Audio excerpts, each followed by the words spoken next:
Ok, donc on continue sur ce qu'on disait la dernière fois. Si je ne me trompe pas, on s'était arrêté à ce qu'on avait dit, donc des Igoulim et Yosher, et qu'on allait parler que de la dimension de Yosher. Je ne reviens pas là-dessus.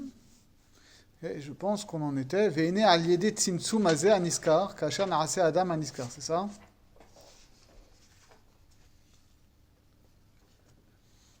Sur la feuille, ça doit être.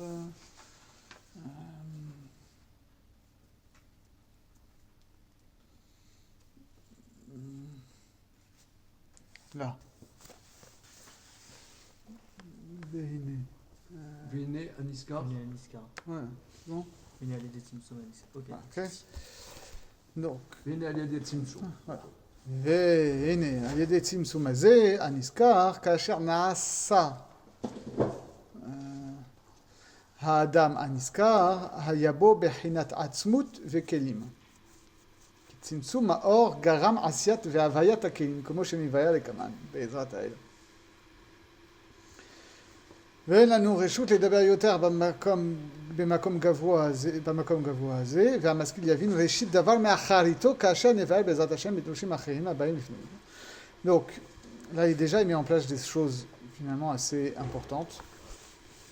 Donc, déjà, on va essayer de traduire notamment. Voici. C'est du fait du tzimtzum qu'on vient d'expliquer, d'accord? Pour l'instant, on n'a parlé que d'un seul tzimtzum. Que quand a été fait ce Adam, donc cette dimension de Yosher à l'intérieur du Tzimtzum, cet Adam-là s'est présenté selon un double aspect. L'aspect de ce qu'on appelle Atzmut, de l'essence, du propre,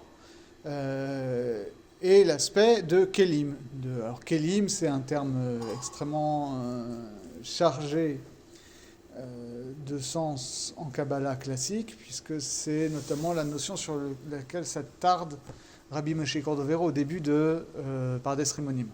Parce que les Sphirot sont qualifiés de... Enfin, justement, les Séphirot sont qualifiés de Kelim, et en fait, il y a une discussion... Dans les textes, on voit que les Sphirot sont qualifiés de Kelim. Dans d'autres textes, on voit qu'elles sont qualifiées de Atzmut. Et donc, la question de Rabbi Moshe Cordovero, c'est de savoir est-ce que les Sphirot, c'est Atzmut, est-ce que c'est l'essence même de la divinité, ou est-ce que c'est Kelim? Et Keli, lui-même, ça peut vouloir dire deux choses, soit c'est un réceptacle, ou un vêtement, d'accord? On voit ça dans la chaîne de la Mishnah, ou est-ce que c'est un outil?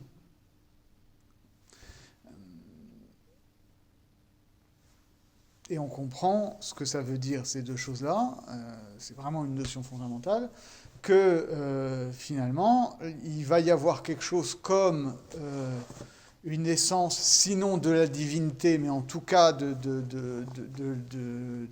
l'expression simple de la volonté divine, qui elle-même va à la fois être dissimulée et exprimée, et rendu, et qui va pouvoir avoir une prise, une action sur autre chose par l'intermédiaire de ces kelim. C'est clair ce que je dis? Non. Non, c'est pas clair. Non, ça veut dire, on peut comprendre que l'expression d'une chose ne peut se réaliser que par un objet. Donc l'objet est le révélateur de l'essence, mais en est l'objet. Donc quelque part, il y a une union entre l'essence et le matériau, en cela que l'essence n'est perceptible que parce qu'elle s'exprime par un matériau. Ouais. Donc l'essence est dans le matériau, mais n'en est pas l'essence. Enfin. Oui, on peut dire ça comme ça. On peut aussi utiliser la métaphore du vêtement, qui est que dans la société humaine, on est habillé, simplement. Et le fait d'être habillé, à la fois masque la vérité de notre nudité, et donc nous masque l'accès nous barre l'accès à une intimité, mais qu'en même temps, c'est quelque chose de nécessaire pour que justement on puisse interagir avec l'extérieur. Et ce vêtement-là n'est pas seulement un vêtement qui va juste être utilitaire au sens que ça va nous couvrir et nous réchauffer, mais si c'est un vrai vêtement, il donne aussi une fonction sociale. C'est pour ça qu'on ne s'habille pas n'importe comment, dans n'importe quelle occasion. De la même manière que n'importe quel outil n'est pas adapté à n'importe quel usage. Ça ne veut pas dire que derrière, ce n'est pas la même personne qui va agir. Sauf que, de fait, ça implique un rapport à l'altérité. C'est ça que ça dit. S'il y a un Keli, c'est que ça implique un rapport à l'altérité. Si on n'est que dans le rapport de soi à soi, on a besoin que de la Hatzmut, d'accord. Et d'ailleurs, c'est ce que Adam Arishon a dit, d'accord. Il va dire Etzem me Hatzamai, c'est ça. C'est le propre de mon propre, c'est pas les os de mes os, c'est le propre de mon propre, c'est-à-dire que Isha, c'est celle avec laquelle je peux justement être dans un face-à-face de nudité, d'intimité, sans avoir à jouer un rôle, sans avoir à être dans un rapport instrumental. Et donc c'est pour ça que là il nous dit, à la fois, dès qu'il y a Tzimtzum, il y a forcément la distinction entre Atzmut et Kelim, puisqu'on a bien vu que le principe même de Tzimtzum, c'est de poser la possibilité d'une différence pour qu'il puisse y avoir une relation sans être absorbé l'un dans l'autre. Donc c'est logique qu'il y ait ça. Donc c'est ça qu'il dit, qu'il est nécessaire qu'il y ait dès la dimension de Tzimtzum, Atzmut et Kelim, même au niveau de ce Adam Kadmon dont on est en train de parler. Donc le Keli donne la possibilité en fait au Tzimtzum d'exister. C'est-à-dire que c'est ce qui va faire qu'on puisse avoir un lien. Si le Tzimtzum il est là, il nous bloque le passage, il nous avale. Le Keli, c'est ce qui va faire en fait le sort d'avoir une barrière qui nous laisse exister. Oui, c'est ça. C'est-à-dire qu'en réalité, avant même qu'on parle ici de Atzmut et Kelim dans Adam Kadmon, déjà, quand on nous a parlé de cette histoire que la lumière dans les Igoulim n'allait pas se confondre avec les frontières du Tzimtzum, c'était déjà ça. C'est déjà cette dimension de Kelim. Et d'ailleurs, vous vous rappelez qu'on avait dit là-bas qu'il y avait déjà Or Pnimi et Or Makif. Si on parle de Or Pnimi et Or Makif, c'est que forcément, quelque part, il y a un Keli. C'est-à-dire, il y a quelque chose qui fait la frontière entre l'intérieur et l'extérieur. Donc ça, c'est posé. Mais pour autant, il nous dit Omnam, haomnam, eno keli mamash. D'accord. Et là, shebe erech haor shebetocho nikra keli. Omnam hu zach bahir betachlit habeirut ve'adakut ve'azikuch. Pour autant, ce qu'on va appeler keli par la suite va impliquer vraiment une différenciation beaucoup plus grande. C'est-à-dire que ce qu'on va voir se développer, et justement ça va être toute la démarche très très longue qu'on va avoir dans les chapitres qui vont venir, c'est que il va y avoir une disjonction entre Atzmut et Kelim. C'est-à-dire que les Kelim vont de plus en plus se différencier de la lumière intérieure, et de ce fait-là, en apparence, s'autonomiser. Puisque dans la Tzmut, on voit le lien clair avec la racine. Le Keli donne une impression d'autonomie. C'est-à-dire que, si on veut parler comme Heidegger, tant qu'on est là-dedans, l'outil, le Keli, c'est vraiment une vision des objets comme outils, c'est-à-dire l'être humain, la conscience, le Dasein, appelez-le comme vous voulez, a un rapport aux objets comme des choses qui lui servent à faire quelque chose. C'est-à-dire qu'il leur donne un sens, en réalité. Il il voit, par exemple, on voit ça dans Ilchot Mouktsé, ok? Une pierre, c'est une pierre, et finalement, ce n'est rien dans mon monde tant que je ne lui attribue pas une fonction. Si j'ai décidé comme ça, avec juste ce qu'on dit Shinui Hashem, d'accord, j'ai changé le nom de la chose, c'est plus une pierre, c'est un marteau. Si j'ai décidé ça avant Shabbat, la pierre elle n'est pas moutée, je peux l'utiliser comme marteau, parce que c'est un outil. Donc si l'outil est utilisable à Shabbat, je peux l'utiliser comme Shabbat. Mais à Shabbat, même, je ne peux pas décider que cette pierre tout d'un coup devient un marteau. Et donc ça nous renseigne de la dimension du Keli comme outil, c'est-à-dire que l'être humain va lui donner un sens dans le monde, parce qu'il va lui donner une valeur d'usage. Mais petit à petit, ces Kelim-là, et donc ici, ça veut dire que tous les aspects de la réalité sont en réalité des outils pour Akadosh Baruch Hu. Il sert, et à l'inverse, des outils pour Akadosh Baruch Hu pour agir envers nous, et inversement, des outils pour nous pour aller vers Akadosh Baruch Hu. Mais cette dimension-là, elle peut se perdre, et les outils, les kelim, peuvent dégénérer en objets qui n'ont pas de sens en tant que tels, qui sont juste donnés, ils sont là. Okay. Et ça a toujours été comme ça. Et donc cette dimension-là de l'autonomisation du keli en objet, on nous dit, ça ne peut pas exister à ce niveau-là où on parle de Adam Kadmon, puisque justement on est encore à un niveau de réalité où finalement on n'est même pas dans la possibilité d'un oubli comme ça de la racine, puisque finalement on est dans l'auto-manifestation du divin en tant que principe anthropique ANTH, d'accord, anthropomorphique, c'est-à-dire d'un sujet qui va s'exprimer dans le réel et qui va agir. Et qui agit. Et donc, cette première auto-position du divin comme sujet, c'est sûr qu'il ne peut pas y avoir du tout de dégénérescence des kélim en objet.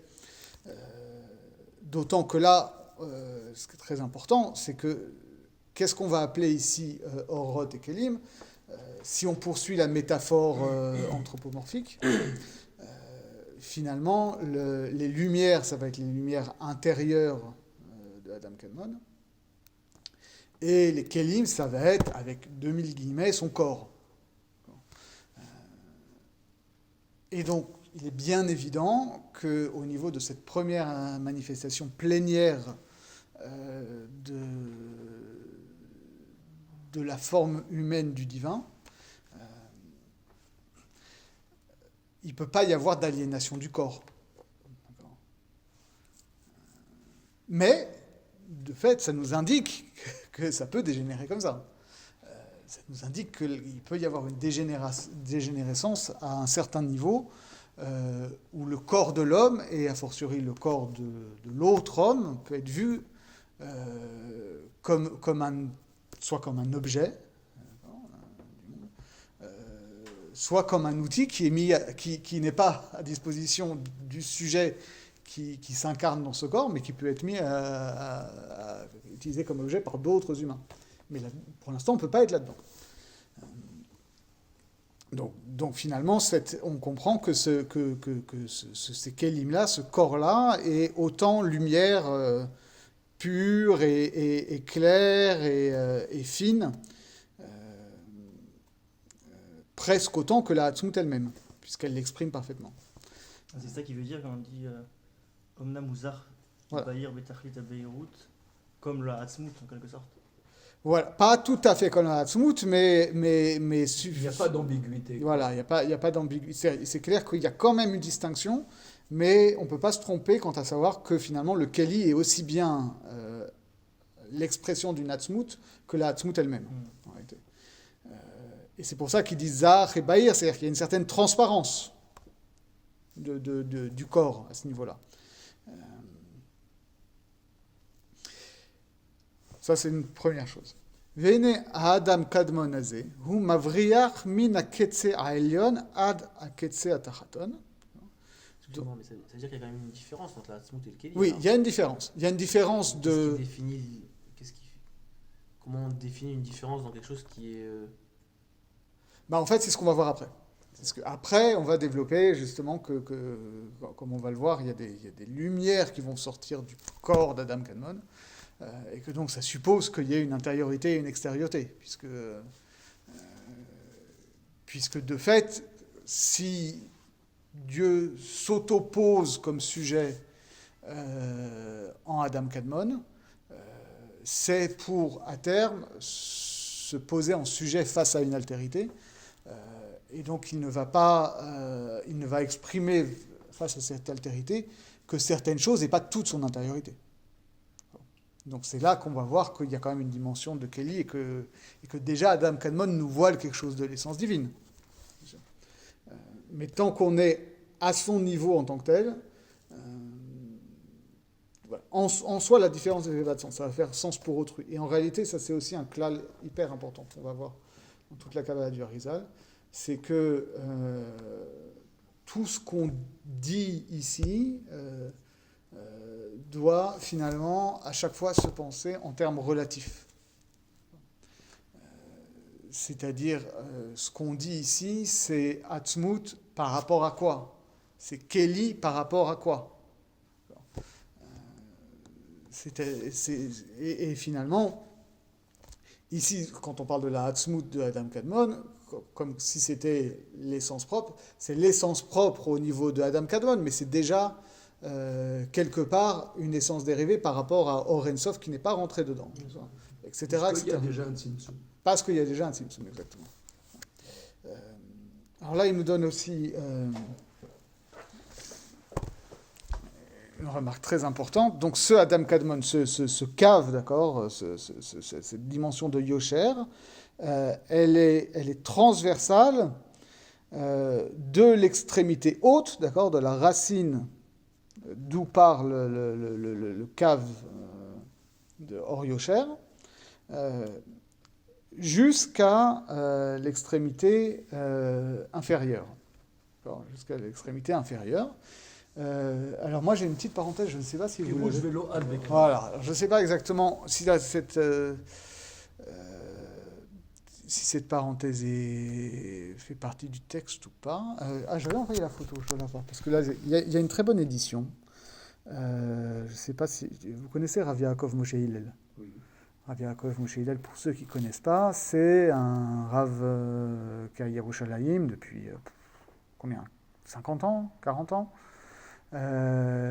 d'origine baghdadi, mais en fait indienne. Ça fait partie de ces juifs baghdadis qui ont fait fortune dans les Indes britanniques, et qui est devenu un très grand Talmid Chacham et éminent spécialiste de la Kabbalah du Harizal.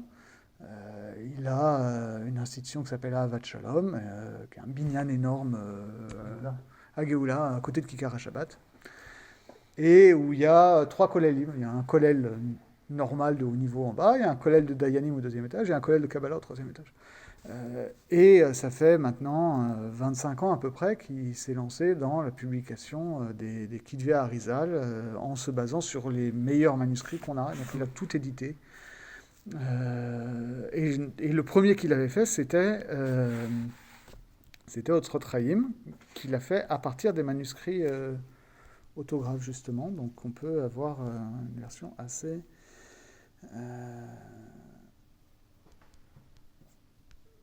juste.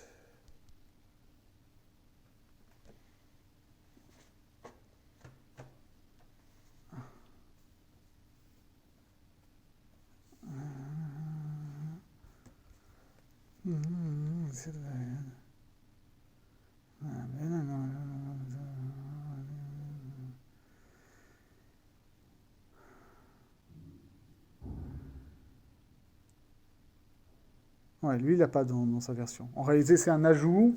On peut le comprendre de 2 façons. D'ailleurs, j'ai sauté quelque chose avant. Il a dit aussi quelque chose de très important, où il a dit on ne peut pas en dire plus au niveau de Adam Kadmon, et celui à Maskil Yavin, celui qui réfléchit, il comprendra Reshit Davar Me'acharito. Il comprendra commencement des choses à partir de ce qui se passe après. Donc ça, c'est un cas hyper important aussi. Ça veut dire que on ne peut pas parler en propre de ce qui se passe au niveau d'Adam Kadmon, mais en réalité, ce qu'on va dire par la suite, au niveau des autres partsoufim de Hatzilut, vu que ça, sa racine en Adam Kadmon, c'est dans une certaine mesure transposable au niveau d'Adam Kadmon. C'est-à-dire tout ce qu'on va dire après au niveau des partsoufim, etc., et que lui, il ne va pas parler de Hari Hanpin de Adam Kadmon, par exemple, mais en réalité, on pourrait le faire, même de manière non littérale, et d'ailleurs, les kabbalistes ultérieurs ne vont pas se priver de le faire. Le Lechem, notamment, il a des pages et des pages sur ce qui se passe au niveau d'Adam Kadmon, c'est des trucs de ouf. Donc, je reviens à ce que je disais. Adam Kadmon, il dit ça traverse, c'est transversal de l'extrémité supérieure à l'extrémité inférieure. Alors, Perouj Veolo Ad Bichlal, c'est pas dans le texte, mais en réalité, on le sait d'avant, puisqu'on nous a dit que le cave, que le rayon de lumière lui-même, ne pouvait pas faire un diamètre complet et toucher de l'autre côté, sinon ça annulait le Tzimtzum. Et donc, Adam Kadmon non plus ne peut pas toucher de l'autre... La réalité. Voilà.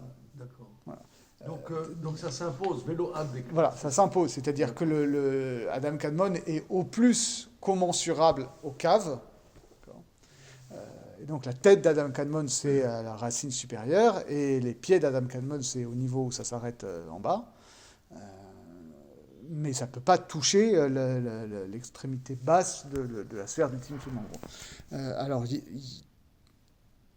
bon, on ne va pas rentrer dans ce détail parce que ce n'est pas développé dans notre Chaim, mais lui, il l'a mis dans son édition quand même, où il y a un dessin comme ça. Vous voyez, où en réalité, les pieds d'Adam Kadmon, en quelque sorte, reposent sur la sphère de Atik. Je ne rentre pas dedans, sachez que ça existe, que après c'est des notions qui sont développées, mais... C'est quoi, Atik? Atik Yomin, ça va être le premier partsouf, avant Hari Hanpin. On va en parler. Sachez que derrière ça, il y a cette idée-là, c'est-à-dire que finalement, est-ce que ça touche si ça touche pas jusqu'en bas, alors il y a finalement une dimension de Igoulim qui passe sous les pieds d'Adam Kadmon, si on peut s'exprimer ainsi. Et donc, qu'est-ce qui se passe? Alors la question, c'est où est-ce qu'on est nous, effectivement? Voilà. Où est-ce qu'on est nous? Parce que vous avez un autre schéma. Ouais, c'est ça. Où le trait, il va jusqu'au centre du cercle. Okay. Et tu as tout à fait raison de le faire remarquer, puisque il faut quand même qu'on ait quelque part cette idée, même si on ne va pas y répondre tout de suite, de finalement, notre réalité matérielle et humaine, elle est où dans ce schéma? Est-ce qu'elle est au centre du cercle? Donc, vis-à-vis du plus grand éloignement possible dans la dimension des Igoulim, ou est-ce qu'elle est au bout du cave, et donc, finalement, par rapport à l'orientation Yosher, elle est le plus éloignée possible, mais par rapport au Igoulim, elle n'est pas au centre. Ça, c'est la question.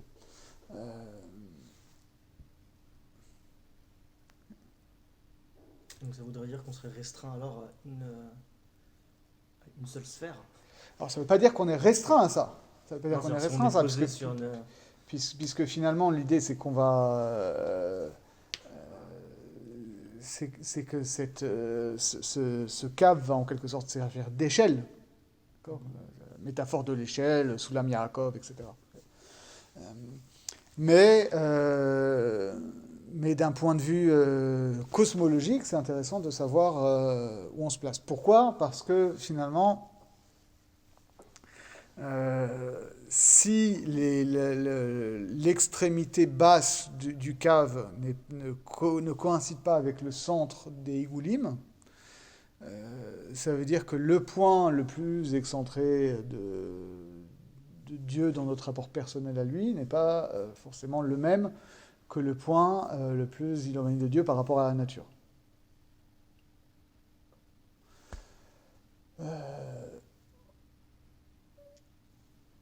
Et aussi, ça veut dire qu'on a dit que le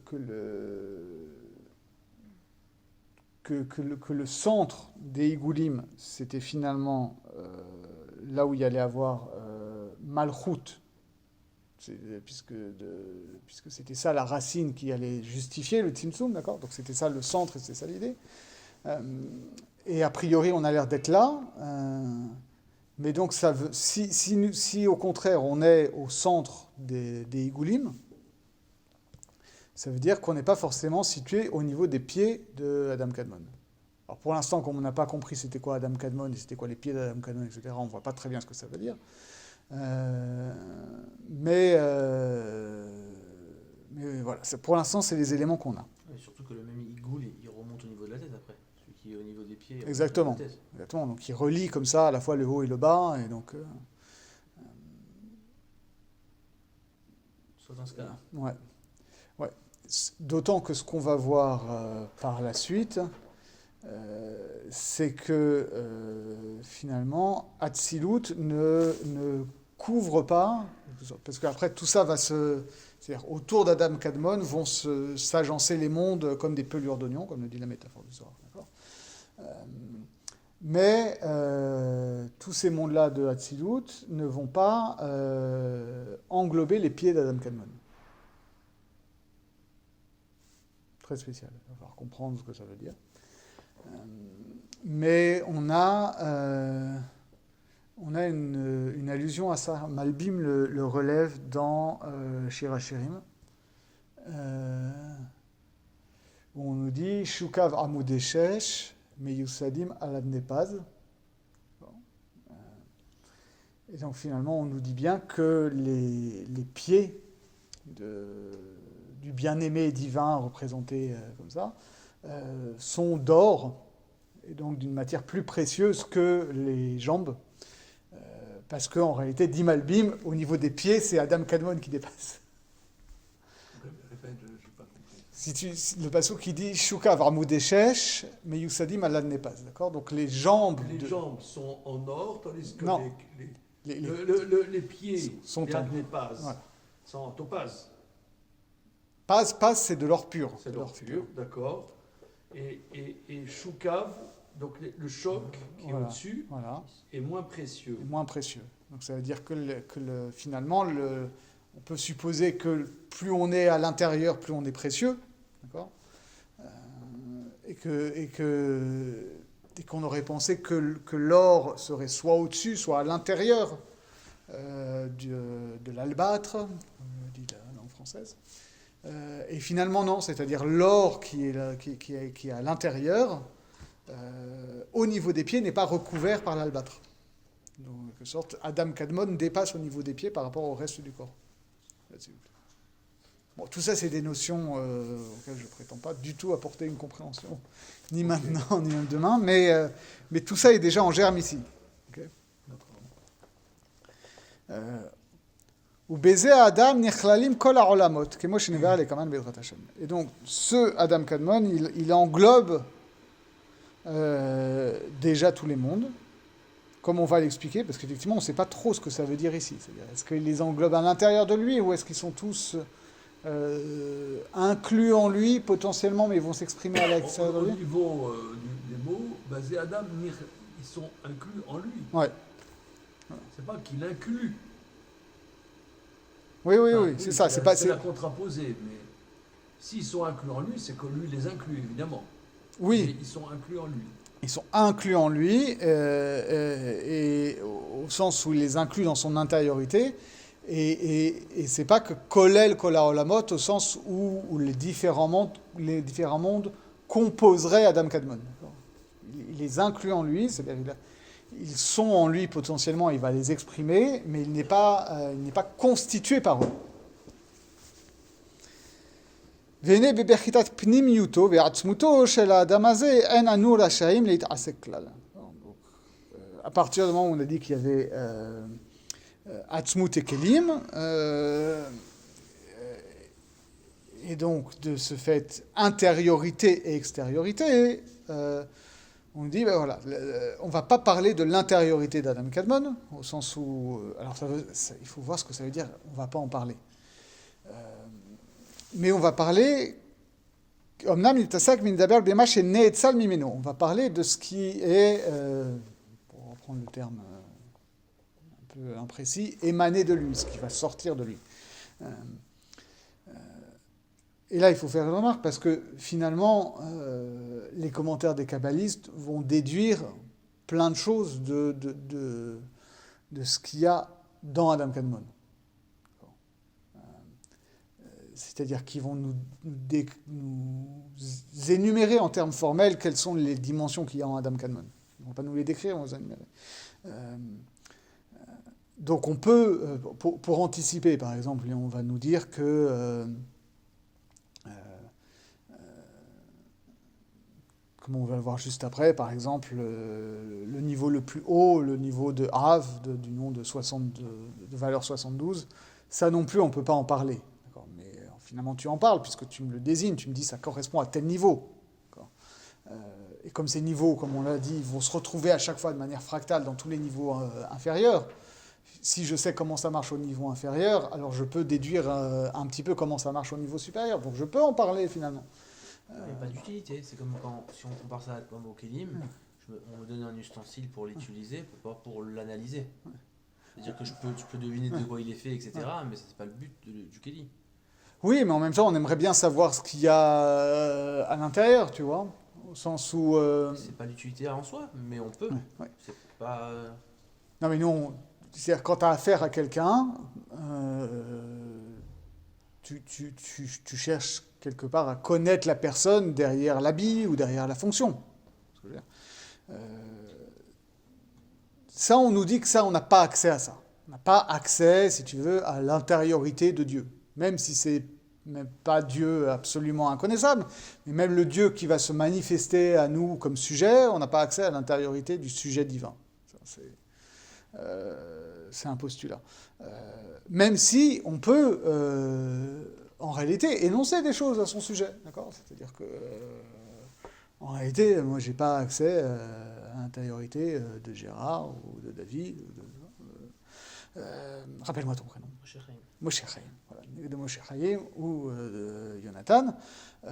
J'ai pas accès à votre intériorité. Mais je peux en parler, c'est-à-dire je sais que, a priori, que vous avez de la volonté, de l'imagination, de la mémoire, je peux en parler.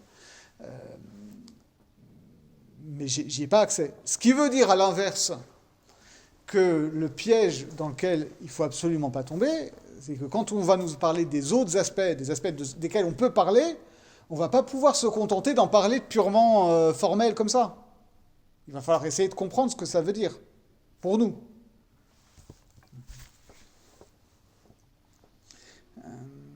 והנה להיות אור האינסוף גדול מאוד, לכן לא היו יכולים לקבלו, אלא באמצעות זה האדם קדמון. Alors maintenant, finalement, puisque tu me dis, mais j'ai pas plus accès à la pnimiut de Adam Kadmon que j'avais accès au Or Ensof, alors à quoi ça sert Adam Kadmon ? Ben justement, on vient de te dire que Or Ensof, on ne pouvait pas y avoir accès directement, on ne pouvait pas la recevoir directement.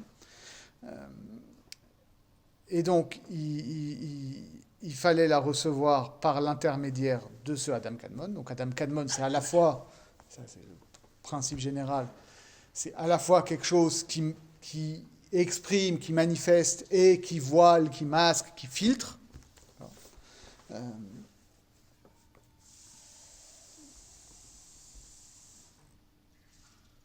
ואפילו מזה האדם קדמון עצמו אין מציאות לקבלו, אלא אחר יציאת אורו חוצה לו, דרך הנקבים והחלונות שבו.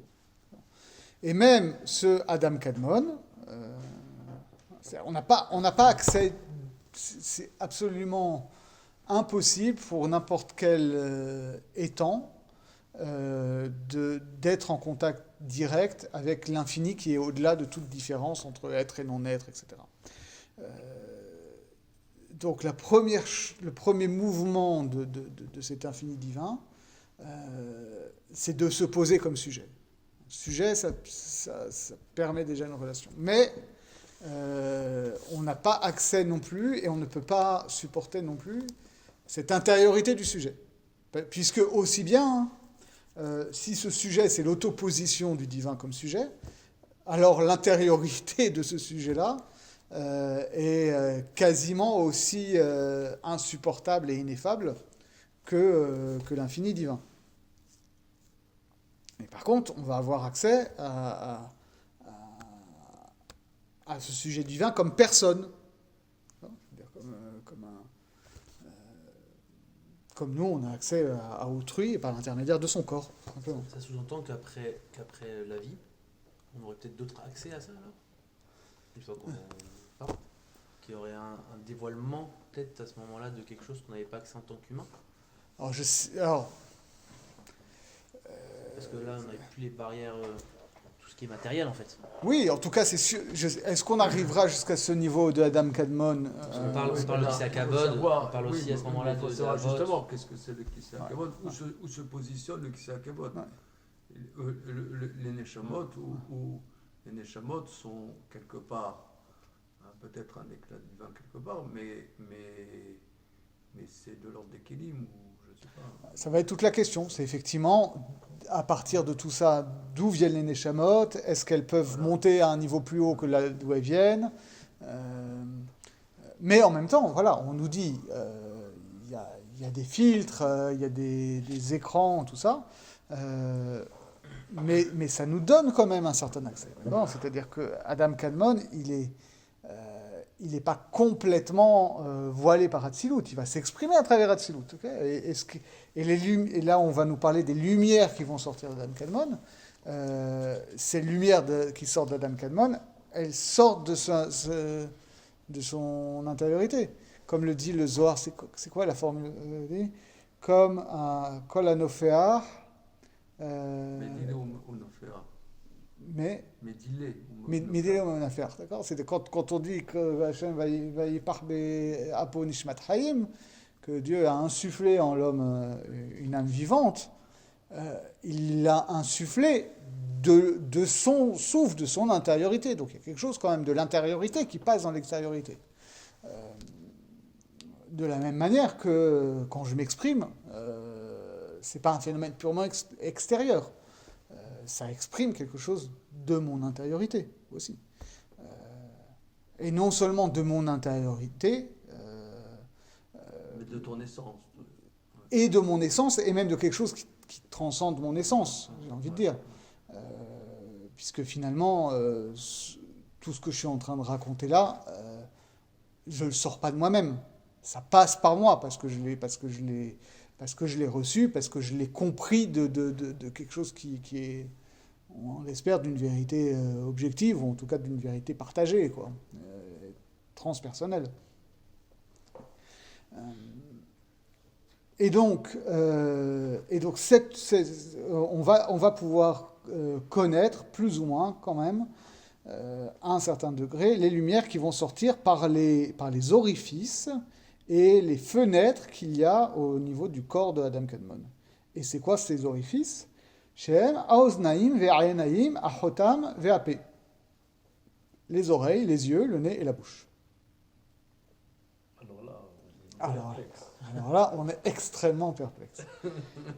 Comment chez Nevaer, les matins, on va l'expliquer.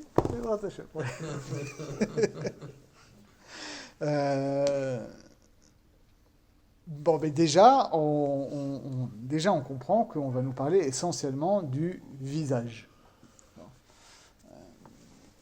Ce qu'on comprend bien, puisque le visage, c'est à la fois l'interface principale de notre relation à autrui, pour plagier Lévinas, qui n'a rien inventé. C'est la partie du corps la plus visible aussi. Et c'est la partie du corps la plus visible, donc c'est celle qui a l'air d'exprimer le plus notre personnalité. Et en même temps, c'est celle qui aussi, à l'inverse, est notre interface avec le monde, d'accord, puisque c'est là que la plupart des organes des sens sont quand même regroupés. J'avais entendu il y a 40 ans de Shmuel Trigano Il disait que panim, c'est pnim. Oui, c'est ce Que qu'on le voit. visage, c'est l'intériorité. Ouais. C'est le même mot, hein, panim et pnim. Ouais. Et tu trouves ça d'ailleurs aussi en arabe, puisque en arabe, on va parler de l'opposition entre Zahir et Batin. Zahir, qui est à la fois proche de Zahir, donc de l'apparent, mais qui veut dire proprement le dos, et Batin, qui est Beten, qui est le ventre. Et donc le Zahir, c'est le sens apparent, et le Batin, c'est le sens caché.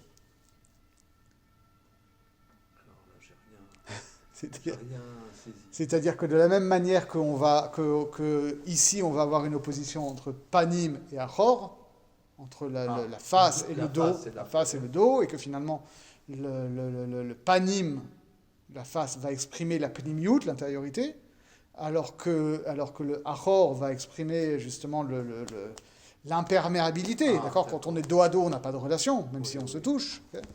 De la même manière, en arabe, on va parler de Zahir, le dos, pour le sens apparent, mais qui est extérieur, et Batin pour le sens caché des versets.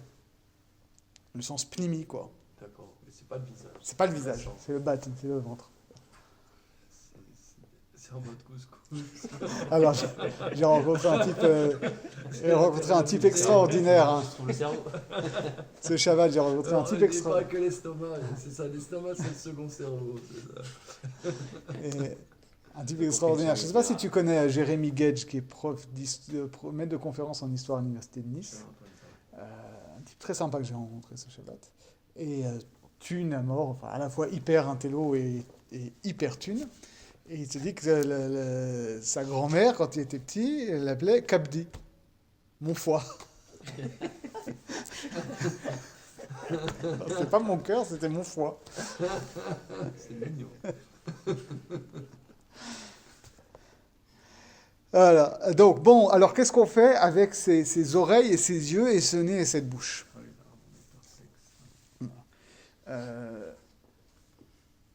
Unvaer atainanam. Alors maintenant, on va expliquer qu'est-ce que ça veut dire tout ça. Da ki en metziyut tsiur kumat adam Char, shar tête, nous, tanta ça veut dire tanta te'amim nekudot tagin otiot. quoi? Attends, moi j'écris ça parce que là on voit tanta. Tanta. On ne sait même pas qu'est-ce que c'est tanta. Attends, vas-y. Te'amim nekudot tagin otiot.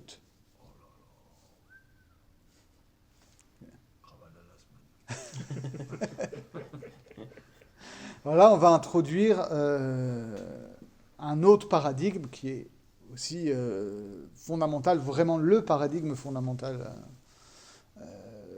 de la Kabbalah du Harizal.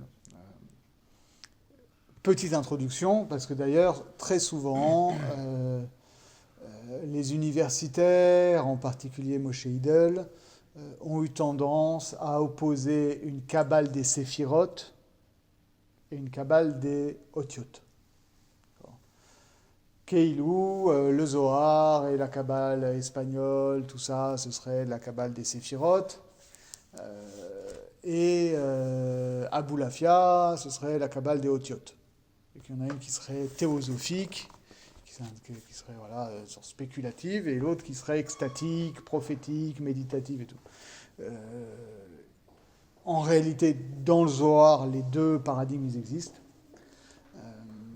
Et chez le Harizal, ils sont toujours entremêlés. Alors, et maintenant qu'on a dépassé ce niveau-là un peu bébête de dire, bon, il y a deux écoles, il va falloir comprendre ce que ça veut dire. Donc il explique, voilà. Sache que... et prenons les choses au mot, hein, d'accord. Quand on dit da, sache, ça veut dire que là, on va poser un klal qu'on ne savait pas auparavant. Klal Chadash, il n'y a aucune réalité de forme, de stature d'homme dans le monde qui n'est pas composé, pour le coup, de 4 dimensions. Donc il nous dit bien explicitement, ça ne concerne pas en tout cas pas directement la dimension de Higulim, mais dès qu'on va parler d'un Tziyur Kumat Adam, d'accord, donc d'un schéma anthropomorphique, en réalité, ce schéma anthropomorphique, il a 4 dimensions. Une petite précision. Dans mon édition, c'est écrit Be'etz Chaim ou Shach Hamishi. Oui, parce que c'est un peu le balagan, c'est-à-dire on a dit que Etz Chaim, c'était finalement une compilation exhaustive de plusieurs textes, de Sefer Hadroshim, de Otzrot Chaim, de Adam Yachar, de Mevo She'arim, etc. Et donc, c'est pour ça que ceux qui font Etz Chaim à la Seder, parfois sont un peu paumés, parce que le 5e chapitre de la première partie, en réalité, il vient à la suite de ce qui était ici normalement le 3e chapitre. D'accord, c'est que dans le Etz Chaim, il y a un... Je comprends pas. Ça veut dire, qui a écrit le Etz Chaim? C'est Rabbi Chaim Vital. C'est pas Rabbi Chaim Vital qui l'a composé. Rabbi Meir Poppers, qui était un Mekoubal de Pologne, 2-3 générations. Karl Popper. Oui, bah D'accord. ça s'écrit pas Pirch, mais en fait c'est Poppers. Ouais. Rabbi Chaim Vital, il a fait plusieurs versions de ces textes. D'accord. Je rappelle rapidement pour ceux qui ne se rappellent pas. D'abord, il a commencé une première version. Le brouillon de cette première version lui a été... Désolé de poser des questions comme ça. J'espère pas trop hors sujet, mais le Harizal, à part les Zmirot de Shabbat, il n'a rien écrit. Si, il a écrit un pérouge sur le Sifra de Tzniuta. Ah, d'accord. Alors, comment ça se passait ? Il faut avoir en tête quand même que le Harizal, il enseigne à Tzfat pendant moins de 2 ans. Tout ce qu'on a, c'est moins de 2 ans d'enseignement. Et en gros, 1 an et demi avec Rabbi Chaim Vital comme principal élève. Et il n'enseignait pas dans ce Seder-là en tant que tel. Il prenait... nous, on le lit un peu à l'envers. Nous, on le lit comme ça, comme des klalim, d'accord, comme on lirait le Shulchan Aruch. Mais en fait, lui, il partait du Zohar, il prenait une sougia dans le Zohar, et à partir de là, il développait des choses très différentes. C'est-à-dire, dans le même shiur, c'était un pérouge du Zohar, c'était de l'interprétation de psukim, de divrei Chazal, des Agdamot comme ça, et des kavanot qui en étaient dérivés. Et Rabbi Chaim Vital, il notait tout. Et ensuite, il a mis ça en ordre. Et il a mis ça en ordre en plusieurs versions. Donc il a fait une première version qu'on appelle Mahadura Kama. À un moment, il est tombé malade pendant quelques jours. Des gens qui voulaient absolument avoir ces textes que lui ne voulait passer à personne ont emprunté les brouillons et les ont recopiés. Ça a donné Sefer Hadroshim. Ensuite, lui, il a mis la main finale à cette première version. Ça a donné ce qu'on appelle les Shmona She'arim, Sha'ar Akdamot, Sha'ar Kavanot, Sha'ar Psukim, etc. Ensuite, il s'est mis, et ça, c'est resté avec Rabbi Shmuel Vital à Damas. Et c'est resté manuscrit ouais. Et ensuite, c'est revenu à Yerushalayim avec les yeshivas de Bethel, etc. Mais c'est resté manuscrit jusqu'à la fin du 19e, début du 20e. Et parallèlement, Rabbi Chaim Vital, il a fait une Mahadura Tinyana, une deuxième version. C'est Otzrot Chaim. C'est ça. C'est ça. Et après, il a fait une Mahadura Batra, où c'est juste comme ça, une sorte où il note les choses sans rentrer dans des iyunim et dans des analyses personnelles. Ensuite, il a fait Adam Yachar, qui sont des iyunim sur Otzrot Chaim. Et ensuite, il a fait Mevo She'arim, qui est un peu une synthèse de tout ça. Et ces différentes versions circulaient. Et en particulier, donc, en Pologne, Rabbi Meir Poppers, qui vivait 2 générations après lui, n'avait pas les Shmona She'arim, Sha'ar Akdamot, etc. Mais il avait tout le reste, et il a tout rassemblé dans un seul livre qui s'appelle Etz Chaim. Mais c'est pas Rabbi Chaim Vital. Non, c'est que des textes. Voilà, c'est que des textes de Rabbi Chaim Vital, oui, mais c'est l'organisation. Voilà, c'est différentes versions du même enseignement. Ce qui fait que tu vas avoir le premier. Il faudrait regarder, ça c'est détaillé notamment dans Kidvuni les Dorot de Yaakov Moshe Hillel, ou dans Binyan Ariel et Kabbalat Ari de Yosef Avivi.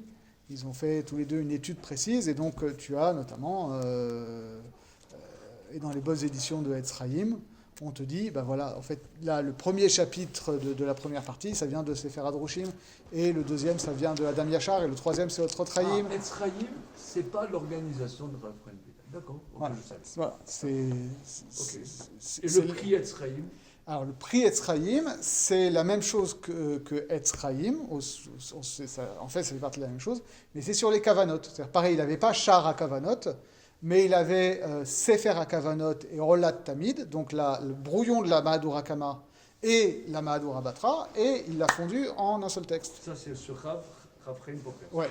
Et la troisième partie, c'est Nof Etzraïm, où c'est tout le reste. Donc ça va être pareil, ça va être les brouillons de la Mahadura Kama et Mahadura Batra sur les psukim, sur le Zohar, sur les Mahamari Razal, sur les Gilgulim, sur Ruach HaKodesh, etc. Donc c'est Sefer HaGilgulim, c'est Shara Yehudim, Sefer HaLikutim. Mais ça se trouve pas dans Otrot Chaim, Non, ni dans Mavo Shaharim. non. Non, ça se trouve dans les autres Shmona Sheharim. Il y a une Mahadura Kama de ça, où ça va être Sefer HaKavanot et Sefer HaLikutim. Et il y a dans Shmona Sheharim, où tu vas voir Shara Psukim, Shara Mahamari Razal, Shara Mahamari Rashbi, Shara Gilgulim, Shara Ruach HaKodesh. Et tu vas avoir dans la Mahadura Batra, Zohar Rakia, Olat Tamid, etc. Et lui, il a un peu tout compilé, sauf les Shmona Sheharim qu'il avait pas. Donc c'est pour ça que d'ailleurs, on voit bien dans les commentateurs, par exemple le Shemen Sasson, qui a un commentaire sur Etzraïm, ici, là, sur Unvaer Rata Inyanam, il dit, attention, ça n'explique pas le chapitre 4 de Etzraïm qui précède immédiatement dans Etzraïm, ça suit le chapitre 3, puisque c'est les chapitres 1 et 2 de Otrot Chaim. Voilà, donc pour la réalité anthropomorphique, il y a 4 dimensions. Asher kolelim kol ha'atzilut vechol ha'olamot. Donc ces 4 dimensions-là, elles englobent tout Atzilut et tous les mondes. Donc c'est vraiment un paradigme qui s'applique partout. Veluhem, Shem, Ain, Bet. En réalité, c'est 4 noms divins. Et finalement, c'est 4 fois le même nom divin. On a Kazé. On va écrire Yudke, Vavke de 4 manières différentes. On va épeler les lettres. D'accord ? Et on peut épeler les lettres de différentes façons. Le Yud, ça doit être toujours la même chose. Yud, Vav, Dalet. Yud, tu peux l'écrire que comme ça. Okay ? Ensuite, He, tu peux l'écrire He, Yud. Et Vav, tu peux l'écrire Vav, Yud, Vav. Et donc le deuxième He, tu l'écris aussi He, Yud. Ça donne une première façon d'écrire qui donne comme valeur numérique 72. Ah d'accord. Okay ? C'est ça qu'on appelle le Shem Rav. Okay ? D'accord. Ok. Veshem Sag, il y a un deuxième nom qui est le même nom, d'accord, qui est toujours le Yud Kevavke, mais qu'on va écrire différemment. On va remplacer le Yud à l'intérieur du Vav par un Aleph. D'accord ? Donc ça va être Yud Vav Dalet, He Yud, Vav Aleph Vav, He Yud. Ça fait valeur numérique 63, Sag. Okay ? Veshem Ma, et donc le nom de Ma, qui fait 45, vers numéro 45, qui s'écrit avec des Aleph. Yud Vav Dalet, He Aleph, Vav Aleph Vav, He Aleph. Okay. Veshem Ben, et le dernier, de valeur 52, qui s'écrit avec juste les lettres doublées. Donc Yud Vav Dalet, ça ne change pas. Ensuite, He He, Vav Vav, He He. Donc on nous dit, et on va le voir, il y a une hiérarchie, tout ça. Il y a l'expression la plus élevée, c'est Shem Av, ensuite c'est Sag, ensuite c'est Ma et Ben. Donc ça, c'est vraiment quelque chose qu'on va retrouver partout. Au point que parfois, pour parler des 4 directement, on va carrément écrire Aïn, Samer, Mem, Bet, pour dire Av, Sag, Ma, Ben. Il faut être prévenu. Ouais, faut être prévenu, c'est pour ça que je préviens. Mais c'est un truc que tu retrouves aux enchères. Pourquoi tu crois que les gens, pour les monter à la Torah, ils enchérissent 45, 52, 72, ça vient de là. J'ai jamais entendu chez moi. Ah bah, faut venir chez nous. C'est 26, 52, et après dodo. Hein. Si tu allais dans certaines schools, ce serait carrément 520, 720. Ah oui? Ah, j'ai jamais entendu ça. Ah bah, va à Montevideo à Neuilly, oui, c'est pas les mêmes enchères que dans le Ah non, Val-de-Marne. il y a des 72. Ouais. Ah, ils sont branchés. Hein. Mais alors attention, non, il faut comprendre quelque chose aussi. C'est que ces valeurs-là, elles disent plein de choses. J'imagine, j'espère. Parce que déjà, à l'exception de sag, déjà c'est des mots qui veulent dire quelque chose. Ça veut dire épais. Ça veut dire épais. Ben. Av, ça veut dire épais, mais c'est aussi la gematria de chesed. Très important. Chesed. Chesed, une seconde. Samer, 60. 69. Chesed. Non, Chesed, une seconde. Chesed. 60 plus 8 plus 4. Ouais. Chesed. 8. 64. Ça fait 72. Ok. Donc, 72. Ain bet. Chesed. 72. Alors, sag, pour l'instant, on ne sait pas trop à quoi ça correspond. En tout cas, ça ne correspond pas à un mot. Mais ma, donc ça correspond au mot ma à la question, Homme, et à Adam. Adam. Okay. Et Ben, ça correspond à fils. C'est quoi l'utilité d'écrire les lettres en fait, de toutes lettres? Alors, parce que précisément, ça nous permet de comprendre que comment d'un seul nom va naître une diversité. Puisqu'on n'est pas le piège qu'on veut absolument éviter, c'est de partir tout de suite de l'expression parce que finalement là on va arriver, puisqu'on parle non plus de Adam Kadmon en tant qu'unité, mais de différentes parties du corps, ou de différentes lumières qui sortent de différentes parties du corps, donc on va introduire de la diversité, de la différence de la hiérarchie. On ne veut pas tout de suite dire que ça va se manifester suivant différents noms divins, qui était un peu le mode de la Kabbalah précédente. D'accord, on avait Eye qui correspondait à Keter. Comme on voit dans le Shareora. Comme on voit dans Shareora, comme on voit chez le Ramban. D'accord, au Yud-He, ça correspond à Chochma. Et Eye avec les Nekudot de Elohim, ça correspond à Bina. El. Alors, le truc, c'est que c'est différents noms divins. C'est différents noms divins qui renvoient au même Dieu. Mais il y a déjà, si on veut, un shemetz de polythéisme. Keilou. Non, mais on peut dire c'est des kinuim. Alors, c'est des kinuim. D'ailleurs, c'est ce que dit Rabbi Yosef Gikatilia dans Shareora, que finalement, tous ces shémotes-là sont des kinuim de Yud Kei Vav Kei. Voilà. Mais ici, on est à un niveau plus intérieur, où finalement, c'est le même nom, Yud Kei Vav Kei, qui va s'exprimer de manière différente, parce qu'il s'épelle de manière différente. Ça, donc, quelque part, c'est plus puissant. Voilà. Ça révèle... C'est des expressions de la même chose. Voilà. La même réalité se révèle. C'est pas des kinouïm. Voilà. C'est pas des noms différents, c'est le même nom. C'est le même nom qui s'écrit différemment, mais c'est le même nom. Et donc, quel est le lien entre Yud Kei Vav Kei et Adam Kadmon alors? Ça veut dire que c'est... Alors, ce qu'on nous dit ici, c'est que, justement, on ne nous dit pas que Yud Kei Vav Kei serait le nom d'Adam Kadmon. C'est pas ça qu'on nous dit. On nous dit, avant tout, que finalement, Yud Kei Vav Kei, c'est une matrice, c'est un paradigme. Je vois là, il y a Agaot, Rabbi Moshe Zakut. Ouais. Il dit Bipnimiut Adam Kimon Yeshavaya Achat. Sha Adam Kimon Ulvush Elea. Oui. Tout à fait. Oui. Alors, c'est ce qu'on va expliquer, justement.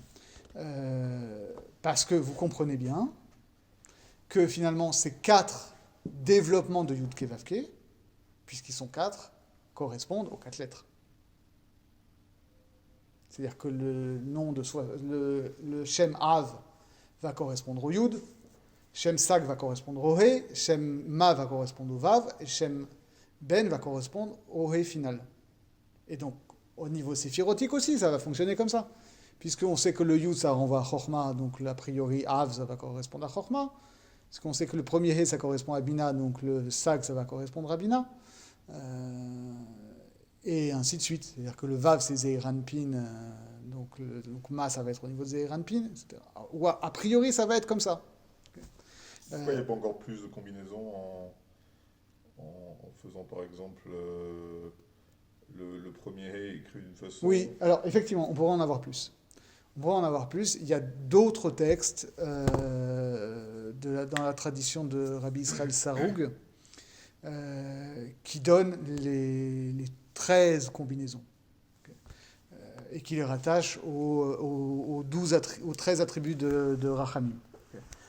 Ça, c'est une dimension où Rabbi Chaim Vital, il n'en parle pas. Et effectivement, on peut dire que la problématique qui s'amorce déjà ici, comme on le sent bien, c'est, mais finalement, ce nom-là, de Yudke Vavke, d'où il sort, comment il est construit, ça on ne nous le dit pas vraiment. Même si on va voir qu'on va un peu l'aborder, mais on ne nous le dit pas vraiment. Et la Kabbalah de Rabbi Israël Sarug, elle s'intéresse beaucoup à ça. Alors ça vaut le coup de faire un petit détour par ça, parce qu'on a plutôt du mal à situer la Kabbalah de Rabbi Israël Sarug. Rabbi Israël Sarug, c'est un contemporain de Rabbi Chaim Vital. C'est quelqu'un qui, on ne sait pas, jusqu'à aujourd'hui, les chercheurs qui ont bossé le plus sur ce sujet-là sont incapables de dire si factuellement il a étudié directement auprès du Harizal ou s'il a lu les écrits des élèves, on ne sait pas. Toujours est-il qu'il a été le pionnier de la diffusion de la Kabbalah du Harizal en Europe. Auprès de Rabbi Menachem Azaria d'Efano notamment, qui était, comme on l'a dit, le relais en Italie de tous les Chachamim de Tzfat, mais aussi à Prague, en Pologne, etc. Or, lui, il a une algèbre, entre guillemets, de la Kabbalah du Harizal qui est sensiblement différente de celle qu'on lit chez Rabbi Chaim Vital. Où notamment, il a une autre présentation du Tzimtzum, et il parle de toute une dimension qu'il appelle le malbouche, qui est une espèce de matrice, c'est-à-dire de combinatoire. Lui, il commence vraiment par les lettres de l'alphabet, et que la combinatoire 2 à 2 des lettres de l'alphabet forme une espèce de malbouche, c'est-à-dire de toile de fond de la création qui va ensuite, je ne rentre pas dans les détails, mais être repliée sur elle-même, et après il va y avoir un Tzimtzum, un truc très compliqué. Et où il explique notamment, et toute la tradition des textes qui vient après lui, parce qu'il y a pas mal de textes très intéressants dans la tradition sarougienne, qui vont être ensuite récupérés d'ailleurs par la tradition laurianique générale, parce que par exemple le Lechem, il fait une place à ça. Il a bougé beaucoup, il était en Grèce, après il est parti en Italie, il est sans doute allé à Amsterdam, il a voyagé dans toute l'Europe, quoi. Et donc d'ailleurs c'est toute une question de savoir où il était à quel moment, et donc à qui il a pu enseigner, et comment qu'est-ce qu'il a enseigné où, et pour reconstituer qui a reçu quel enseignement, pour savoir d'où viennent les choses qui ont été écrites par les gens qui s'inscrivent dans sa tradition. Et donc il parle du Malbouche, et il consacre plusieurs paragraphes à la construction de Yudke Vavke. Et ça, on ne l'a pas vraiment chez Rabbi Chaim Vital. Par rapport à la remarque de David, là, il y a 4 combinaisons de Yudke Vavke, le développement de Yudke Vavke. Or, lui il dit il y en a 13. C'est ça. Alors, oui et non. C'est-à-dire, en réalité, lui aussi va dire qu'il y en a 4 fondamentales, et il explique pourquoi. Il essaie d'expliquer pourquoi. Moi, je n'ai pas tout à fait compris. Mais par ailleurs, dans son école, notamment dans le Vayakel Moshe, il va dire finalement, oui, il y en a 4 qui sont essentiels, mais au final, il y en a 13 possibles, et ces 13-là correspondent au Yud Gimel Midot Deracham. Mais chez Sarog aussi, il y en a 4. Mais pour le coup, lui va rentrer plus dans le détail de la genèse de ces 4 noms-là. Et on ne l'a pas chez Rabbi Chaim Vital. Alors est-ce que ça veut dire que finalement Rabbi Chaim Vital, il ne commence pas tout à fait au début et que Rabbi Israël Saroug, il parle de dimensions qui sont avant le Adam Kadmon dont on parle? C'est en général la lecture qu'on a, en tout cas en Kabbalah traditionnelle, quoi. Mais ça, on le fera une autre année. D'accord. Petite question encore. C'est que ce développement du Yud sous la forme Yud, Vav, Dalet, etc. Bon, on sait en tradition que c'est comme ça. Ouais. Mais qu'est-ce qui autorise de faire un tel développement? C'est des midotes qu'on sait du Sinaï. C'est quoi? C'est à Torah Nidreshet, on sait ça par tradition du Sinaï, que les lettres ont ces capacités de développement. C'est quoi? On peut le présenter comme ça. C'est-à-dire que même d'un point de vue philosophique, d'accord, on essaye toujours de remonter plus haut, et puis au bout d'un moment, on est bien obligé de s'arrêter à certains principes. Et là, pour le coup, les principes qu'on a, c'est les principes du langage. Alors, on a parlé comme Wittgenstein, je suis dans Wittgenstein, donc je ressors à toutes les sauces.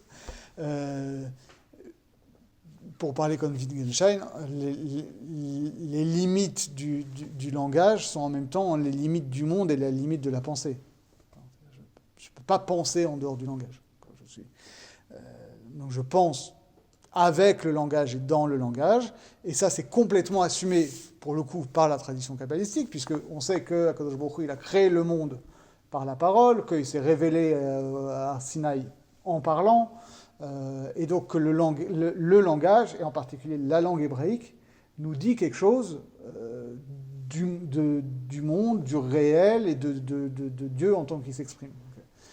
Donc oui, il y a un certain crédit, une certaine émouna qui est accordée au fait que quand on va analyser l'essence de la langue hébraïque, on va avoir accès à l'essence du réel. En même temps, on ne va pas se priver quand même de faire des analyses. Et par exemple, Yud Vav Dalet, si on le prend en termes géométriques, on voit le développement quand même.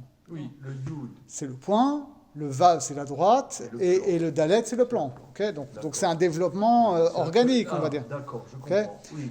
pareil, ça s'entend. Le point va à la ligne et va à la surface. Voilà. Et pareil, le premier développement, c'est sûr que si tu dois développer He en 2 lettres, tu vas juste ajouter un Yud parce que tu ajoutes juste un point. Tu ajoutes la plus petite quantité. Alors, tu ne vas pas ajouter tout de suite une autre lettre. C'est le minimum. D'accord, le Yud, c'est le minimum. Ou le Aleph. Alors oui, sauf que le Aleph, c'est le 1, mais le Aleph, on voit bien dans sa forme qu'il est complexe. Et d'ailleurs, on va avoir beaucoup de développement après dans ce chapitre-là. Hein, ah, ça c'est très intéressant. Sur la formation du Aleph. Ça, c'est très intéressant. La deuxième, là, sur He Yud, oui. Quand on le transforme en He Aleph. Par contre, sur Yud Kevavke, on n'a pas écrit He Vav Dalet. Sur Yud Vav Dalet. Je n'ai pas compris, excuse-moi. C'est d'après le même enseignement. Oui. Sur la deuxième He Yud, oui. Quand on va le modifier, on va l'écrire He Aleph.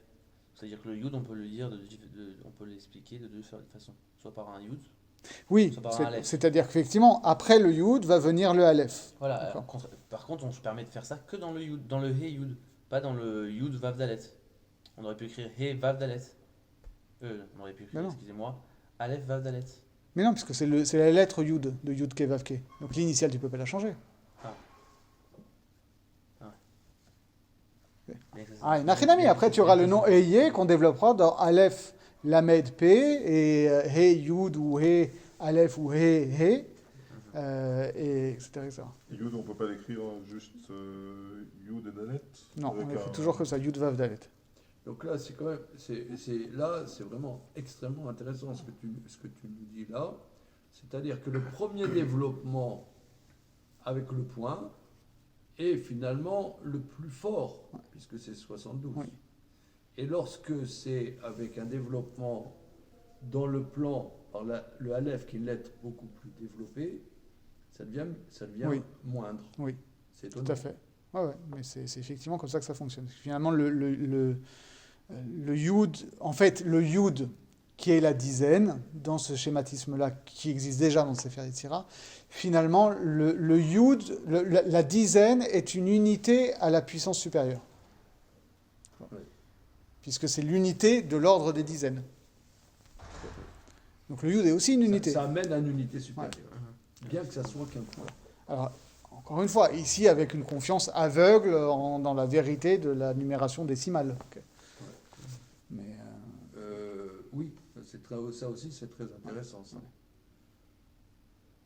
Parce que je crois que le Kuzari il dit que la dimension décimale est une dimension universelle. Ouais. Parce qu'elle est inscrite dans notre corps. Voilà, c'est Déjà. ça. Il n'a pas eu besoin de nous dire d'art pour ça. Quoi. Exactement. Ouais. Et la dernière dimension, à l'inverse, ça va être celle où les choses vont être très fermées, puisque le He va engendrer le He, le Vav va engendrer le Vav, et le He va engendrer le He dans la dimension de Ben. Okay. Donc on va être quelque chose de beaucoup plus concret et de beaucoup plus lourd, qui n'a pas la respiration du He Yud ou du He Aleph, quoi. Tu peux développer ça parce que C'est-à-dire quand tu as He Yud ou He Aleph, bon, déjà au niveau de la Havara, de la prononciation, le Yud et le Aleph, c'est des voyelles ou des semi-voyelles. Donc, déjà, tu as la possibilité, ça te montre que dans le He, il y a en germe quelque chose d'autre que le He. Donc, une possibilité de transcendance, une fertilité. Et quelque chose qui renvoie à la voyelle, donc déjà un petit peu à la nekuda, dont on va nous dire que c'est une dimension supérieure à la lettre, au haute. Alors que quand tu vas épeler he par he, tu es dans l'identité de soi à soi, dans un truc qui est fermé, dans un truc qui ne permet pas de développement. Parce que après, de fait, si tu écris he avec he yud, tu vas pouvoir le développer. Tu peux écrire ensuite He Yud, Yud Vav Dalet. Et tu peux écrire He Yud, Yud Vav Dalet, Yud Vav Dalet, Vav Yud Vav, Dalet Lamed Tav, etc., etc. Parce que chacun va décomposer. Alors que si tu mets He, tu vas développer comment He, ça donne He. Bon, on rigole, mais ça s'arrête là, quoi. Ah oui. Ou Vav. Ouais. Et Vav, c'est pareil. Tu sors pas du truc. Mais ça se prononce quand même. Mais ça se prononce quand même. Ah oui. Veine elu arba havayot, donc c'est 4. Et par contre, juste lorsqu'il écrit, donc lorsqu'il parle d'une écriture du He, par exemple, pour le deuxième He, il la garde. Oui, il la garde. Il va pas Non. utiliser une autre. Effectivement, tu ne vas pas avoir un nom où c'est la He Yud pour le premier He et He Aleph pour le deuxième He. Il n'y a que pour le Vav où ça va changer, où c'est ça qui va changer entre Av et Sag. Et d'ailleurs, c'est ce qui va expliquer par la suite pourquoi. Donc, c'est 4 Havayot. Donc, Havayot, ici, ça veut dire les formes de Yud Ke Vav Ke. Mais ça peut aussi s'entendre 4 manières d'être. Hein, 4... Anihlakot be'arba miluyim, donc qui sont différenciés en 4 façons d'épeler, haïlou, d'accord. Hem bechinot ta'amim, shem av, bechinat nekudot, shem sag, bechinat tagin, shem ma, bechinat otiot, shem ben. Ce qui correspond aussi aux 4 sens qu'on développe dans les yeux, le nez. Alors ça, on va y venir justement. Effectivement, on va venir pour expliquer. Ensuite, au niveau de parce qu'il nous a dit, on va expliquer c'est quoi les oreilles et le nez et tout ça. En plus, c'est pas des membres, c'est des sens en plus. Il y a une... Tout à fait. Mais il va nous expliquer à partir de ces 4 noms-là. Et il nous dit, attends, donc finalement, ces 4 manières d'épeler l'être, on pourrait dire, d'accord, d'exprimer l'être, en l'épelant, en l'analysant, on pourrait dire,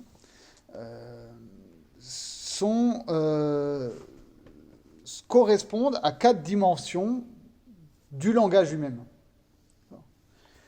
Parce que le langage, il est constitué de 4 aspects, qui sont donc en langue hébraïque, les théamim, c'est-à-dire la mélodie, les nekudot, c'est-à-dire les voyelles, les tagines, c'est-à-dire les petites couronnes qu'il y a sur les lettres du Sefer Ça ne Torah. se prononce pas les tagines. Ça se prononce pas les tagines. Il va falloir comprendre c'est quoi ce truc. Je ne sais pas ce que c'est. On a été Doresh. Puis c'est On a été Doresh, Oui, on on a a été été Tegim. Doresh, ouais. On est Doresh et tagines. Doresh, Tegim. Mais c'est une expression... C'est assommant, cette histoire. Alors, effectivement, tu as raison de dire ça, parce qu'on a peut-être une piste là-dessus, parce que nous, on est habitué à un truc, à un système complètement dégénéré, entre guillemets, des tagines, où on a un truc hyper régulier. D'accord. On sait que sur certaines lettres, qui appellent Sharat Nesgatz, il y a 3 tagines. Sur Bedek Raya, il y a un tag. Et sur Malachat Sofer, il n'y a pas de tagine. C'est ça qu'on fait. Et on fait ça partout, dans Sefer Torah, Mezuzot, Filin, tout ça. En réalité, si on regarde bien, cette règle-là, dans Masechet Menachot, si je ne me trompe, elle s'applique essentiellement aux Mezuzot. C'est la suga sur les Mezuzot. Oui. Et avant, on avait des traditions différentes pour le Sefer Torah et les Tfilin. On a par exemple un livre très ancien qui s'appelle Sefer Tagué, qui te dit, sur chaque lettre, tu mets tant de tags, de tagines, etc. Par exemple, on te dit, sur le bet de Bereshit, tu mets 4 tagines. Mazé. Et donc, quand on nous disait que Rabbi Akiva, il était Doresh qui trotte au Tiot, il n'était pas Doresh les tagines tels qu'on a nous. Il était Doresh ce qu'ils faisaient eux à l'époque où ils avaient une massorette, que sur telle lettre il y avait tant de tagines, et de la même manière qu'il y avait certaines lettres qui étaient écrites avec une forme spécifique, avec des chètes, avec des crochets au bout, avec ce qu'on appelle P les foufas, c'est-à-dire un P où il y a une spirale à l'intérieur. Je ne sais pas si tu as déjà vu ça. J'ai déjà vu Un ça. P avec la boucle du P forme un autre P. Ça existait encore au Moyen-Âge. Après, Il y a des manuscrits. Il y a des ouais, manuscrits. on a quelques Sifrei Torah où c'est comme ça. Il y a notamment une tchouva du Khatam Sofer qui est très célèbre là-dessus. Parce qu'on lui pose la question, on lui dit voilà, on a trouvé un Sefer Torah très ancien où c'est comme ça. Mais comme on n'a plus de Massorette là-dessus, on ne sait pas ce qui est bon et ce qui est fautif. Et donc ce qu'il faut corriger ou pas pour que le Sefer Torah soit caché. D'un côté, si aujourd'hui on a différemment, c'est que la tradition était plutôt comme ce qu'on a, vu que nous, c'est juste une massorette. Bah, non, La nous on fait... massorette qui reste le plus longtemps, c'est la réelle en général. Oui et non, parce que par exemple, il y a plein de choses qu'on sait qu'on peut faire, qui sont halachiquement valables, et qu'on ne fait plus parce qu'on ne sait plus faire, dans le détail. Par exemple, ce qu'on appelle halita, quand tu veux cachériser de la viande, plutôt que de la saler, tu peux la saisir dans de l'eau bouillante. Okay. Et comme ça, le sang il reste enfermé dedans. Machin. Aujourd'hui, tous les poskim, ils te disent on ne sait plus exactement comment on fait ça, donc on ne fait plus. Ouais, comme le Nikour. Comme le Nikour, c'est chez les Ashkénazes, on te dit on ne sait plus comment on fait. Voilà. Viens chez nous et tu pourras. Donc voilà, et donc là c'est pareil, c'est-à-dire qu'il y avait une massorette qui existait, ça s'est perdu, donc on s'est rabattu sur un truc qui, d'après ce qui est marqué dans les textes, est cachère. Okay. Mais cette tradition textuelle, elle est seconde. C'est ça qu'il faut bien comprendre aussi au niveau de l'histoire de la massorette, c'est que la massorette, à la base, c'est pas faire comme il y a marqué dans la Gemara. La massorette, c'est faire comme on a toujours fait. La Gemara, elle t'explique la logique qu'il y a derrière et tout ça. Mais on fait Alpi Agmara quand on ne sait plus comment on faisait. Donc on essaie de reconstituer quelque chose après Agmara. Par exemple, truc de fou. Pourquoi est-ce que le Ktav Ashkenaz s'appelle Ktav Bet Yosef? Bet Yosef, il n'est pas Ashkenaz. Pourquoi est-ce que le Bet Yosef... Pourquoi? Parce qu'en réalité... le Bet Yosef, il n'est pas là pour inventer des choses, ni même pour transcrire une tradition vivante. Il est là pour faire une synthèse des Rishonim. C'est ça son boulot. Il fait une synthèse des Rishonim autour du tour pour que quelqu'un qui n'a pas le temps de faire tout chasse poskim dans les textes, il fait Gemara, Tosfot et Bet Yosef, il est Yotzé du Limuda Halacha. C'est comme ça qu'il marche. Donc lui, il fait une synthèse. Et donc, qu'est-ce qu'il a comme source de Rishonim sur la Tzurat HaOtiot? C'est les textes des Rishonim Ashkenaz. Parce que les Maaseh, il n'y a que les Ashkenaz qui ont écrit à l'époque des Rishonim des traités là-dessus. Parce que pour le coup, ils sentaient que ça allait se perdre. Les Sephardim, ils n'ont pas senti que ça allait se perdre, donc ils n'ont rien écrit dessus. Donc ce n'est pas consigné dans le Bet Yosef. Le premier qui va en témoigner par écrit, c'est Rabbi Yaakov Emden, dans Moruktia. C'est le premier texte de Halacha écrite où on nous parle de ce qu'on appelle Ktav Vaïdish. On a un nom yiddish, alors c'est le Ktav. C'est Farad. Mais ça ne peut pas vouloir dire que le Ktav Séfarad est moins valable parce qu'il s'est transmis oralement sur une durée plus longue que le Ktav Ashkenaz. C'est deux traditions différentes. Mais c'est-à-dire qu'on revient à dire que la Massorette c'est un savoir aussi. Alors ça veut dire que quand on dit aujourd'hui on prend la Gemara pour savoir, pour avoir une Massorette, c'est-à-dire qu'on n'a plus le savoir de la transmettre, on la lit. Oui, on a un accès médié par le texte et plus un savoir immédiat. Par exemple, au niveau... Une capacité peut-être aussi personnelle, c'est-à-dire à l'époque ils savaient quelle bête il y avait, par exemple 4 tagim, parce qu'il y avait une connaissance de la raison peut-être aussi, qui pouvait être transmise grâce à ça. Oui, ou qu'en tout cas il y avait une transmission de maître à élève, on les formait à ça, et puis à un moment ça s'est perdu. D'accord, mais alors revenons à notre sujet. Okay. Donc, donc qu'est-ce que ça peut vouloir... Alors peut-être... Dans la perplexité. Alors le dernier niveau qu'on a, c'est... Donc tu as dit, c'est la mélodie, d'accord, ça on aime bien, d'accord. Les nekudot, c'est les voyelles. Les tagines, c'est, bon, on voit ce que c'est, mais on ne comprend pas ce que c'est. Et les otiotes, on voit ce que c'est. Alors maintenant, si on remonte, si on essaie d'interpréter un petit peu. Voilà, alors si on remonte en réalité, du bas en haut, les choses les plus évidentes, c'est les otiotes. Oui. Et alors, essayons de comprendre. C'est l'élément de base. C'est l'élément de base, c'est l'élément du sens, c'est l'élément du vocabulaire. D'accord ? C'est les briques de sens fondamentales. C'est la structure. C'est la structure. C'est la structure, c'est-à-dire, comme le dit Sefer Yetzirah, c'est les briques avec lesquelles on va construire la maison. Et donc, c'est le réservoir de sens brut, c'est les concepts, si on veut. C'est-à-dire que tel combinatoire de telle lettre donne tel shoresh qui renvoie à tel concept. Okay. Alors que les nekudot, on sait très bien en hébreu que les nekudot, elles ne viennent pas donner du concept, elles viennent donner de la grammaire. Suivant que on va mettre tel ou tel nekudot, ça va devenir un nom, ou ça va devenir un adjectif, ou ça va devenir un verbe. Ça va changer le sens aussi. Par exemple, Tachala vechelev. Oui et non. Oui, c'est-à-dire que... Zachar et Zecher.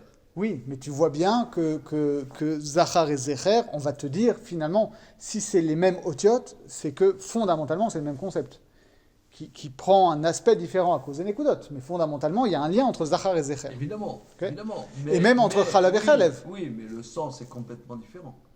Non, il y a une base de sens, une brique de sens, une ossature de sens. Mais on voit bien que, par exemple, comment il s'appelait?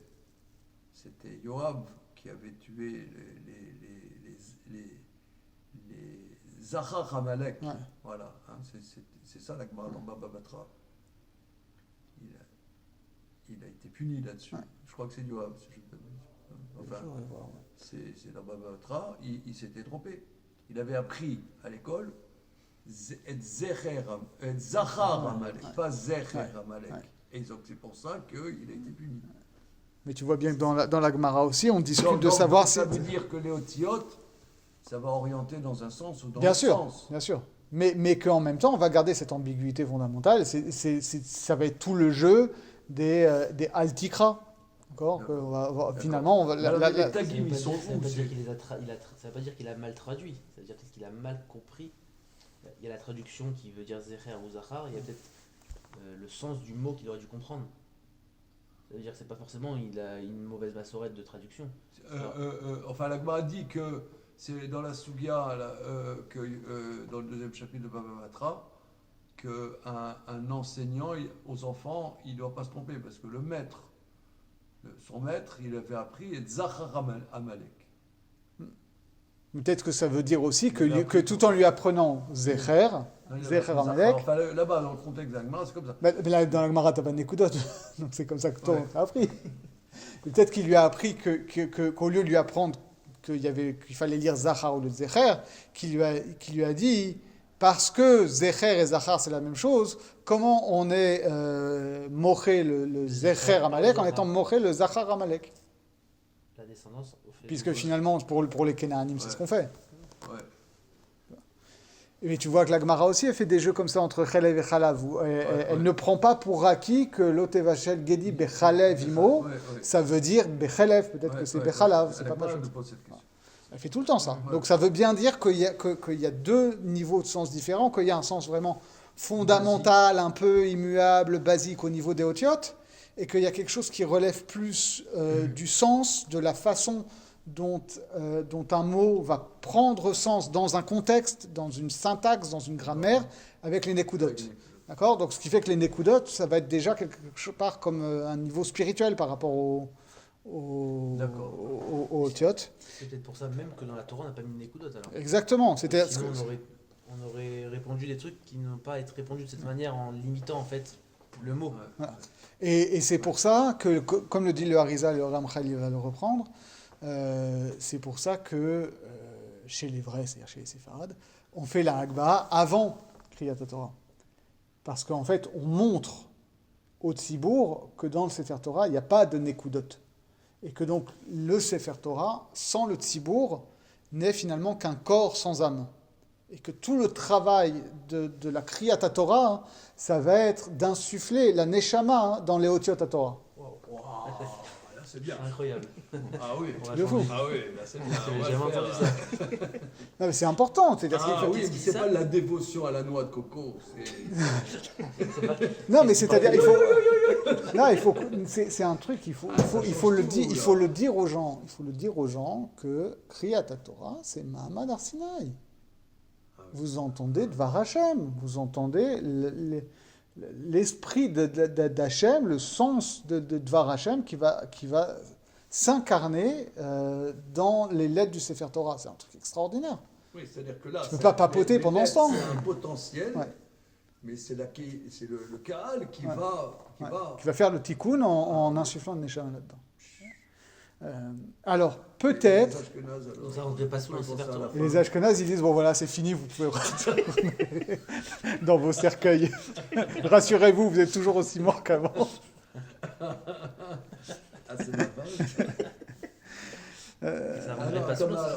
alors, et les taguines. Alors, les taguines, j'aurais tendance à dire, vu que finalement, mais c'est vraiment Boursvara, c'est un truc qui me vient comme ça, que finalement, ce qui va différencier, c'est le nombre de taguines qu'on va mettre sur les lettres, c'est que c'est la dimension numérique de la pensée. C'est-à-dire que les taguines renvoient au nombre. Ah bon. Finalement, puisque ça va être un système codé, où on va te dire, tiens, sur le bête de Bereshit, il y a 4 taguines, donc ça renvoie à quelque chose. Sur celle-là, on va mettre 2 taguines, donc ça renvoie à tel truc. Sur l'autre, on va mettre 6 taguines, etc. Finalement, la seule chose que ça distingue, c'est ça. Okay. Alors pourquoi alors, partons carrément dans des délires philosophiques. C'est comme si on mettait une kavana sur chaque lettre, ça veut dire... On met une kavana, mais on met une kavana numérique. Si je fais ça, Bederer Pilpoul, comme dirait le Pri Megadim. Tu as déjà lu les trucs du Pri Megadim, Tevat Gomé, ou des trucs comme ça. Ils sont dans des explications hyper compliquées, tu vois, qui pour lui sont le pshat. Et après, il te dit, ou Bederer Pilpoul, et il te sort un truc encore plus tarabiscoté. Mais finalement, si on dit que les otiotes, c'est le niveau du fait, de la concrétude, et que les nekudot, ça va être le niveau déjà des idées, d'accord, de la pensée, finalement, on pourrait dire que les taguines sont comme les nombres, quelque chose d'intermédiaire. C'est pas des idées pures, c'est pas vraiment des objets factuels. D'accord ? le nombre n'existe pas en tant que tel dans le monde. Il n'y a que des objets dénombrés, mais que c'est des sortes d'objets idéaux. Donc ça tient un peu... je propose ça comme ça, hein, mais en tout cas... Platonicien. Ouais, oui, tout à fait, c'est platonicien. Ah, n'est-ce pas? C'est complètement platonicien. D'accord. Et tout ça pour nous amener au théramim. Ah, les Théramim, ça voilà. c'est encore plus important. Juste avant, dans le Yud, Vav, Dalet, tout ça, toutes les lettres du Yud Kevavki, il n'y a jamais de tagim? Ou il y en a dans ces lettres-là? Il va y en avoir une sur le Yud et le He. Sur le Yud et le He. Pas sur le Vav. Et les théramim, donc c'est la musique. Ça veut dire que la musique, C'est le chant, quoi. c'est le chant, mais C'est la respiration. c'est plus que ça, c'est la mélodie. C'est-à-dire, ça vient nous dire qu'il y a un degré de sens qui s'exprime par la musique, qui est une structure fondamentale du réel, qui est plus élevée que les nekudot, qui est plus élevée que la grammaire. C'est très important. Parce que la grammaire, c'est la logique, tu vois ce que je veux dire, la structure de la phrase, etc. On pourrait penser que, voilà, à partir de... Non, mais ça s'entend, ça veut dire la cantillation. C'est le Balcoré, comme tu viens de le dire là, il y a quelques minutes, c'est lui qui va donner la vie à la chose. Donc la cantillation, c'est le chant, c'est son âme qui va donner vie à cette parole qui juste là, elle était algébrique, quoi, ou des briques. C'est ça. Hein? Ouais, elle était logique, quoi. Il donne de la vie. C'est-à-dire qu'on avait des éléments, on avait des concepts isolés, qui sont les otiotes. C'est l'âme de la Plus chose. que l'âme. C'est-à-dire tu avais des concepts qui étaient les otiotes et puis qui étaient construits dans un discours qui fait sens déjà. Donc si ça fait sens, ça renvoie déjà à du spirituel. Mais on te dit, au-delà de ce sens qui est accessible à la pensée, à la logique, tu as les théramim qui renvoient à quelque chose de plus élevé encore. Et ça, c'est la musique. Or, quand on connaît un peu les théramim, on sait que les théramim, ils ne sont pas mis au hasard. Il y a des motifs dans les théramim. On sait très bien qu'il y a des phrases musicales formées par des suites de théramim qui se retrouvent à plusieurs endroits dans la Torah, et même pour des psukim qui sont très différents. D'accord ? Et donc c'est ça qui est fou, c'est-à-dire tu peux avoir deux psukim qui parlent de deux sujets complètement différents, et ils ont la même structure au niveau des théramim. C'est-à-dire que leur structure fondamentale, elle est identique. Donc les deux, finalement, au niveau de la musique, disent la même chose. Mais tu ne peux pas l'exprimer par des mots. Bon, voilà. On s'arrête Et là. le contraire aussi. Et le contraire aussi, c'est-à-dire que le même pasouk. Le même pasouk avec les mêmes lettres, tout, peut avoir avec des termes complètement voilà. différents. Et donc forcément, ça veut dire qu'il veut dire deux choses différentes. Ok. Ok ? On s'arrête là. Merci. Pliez les gaules.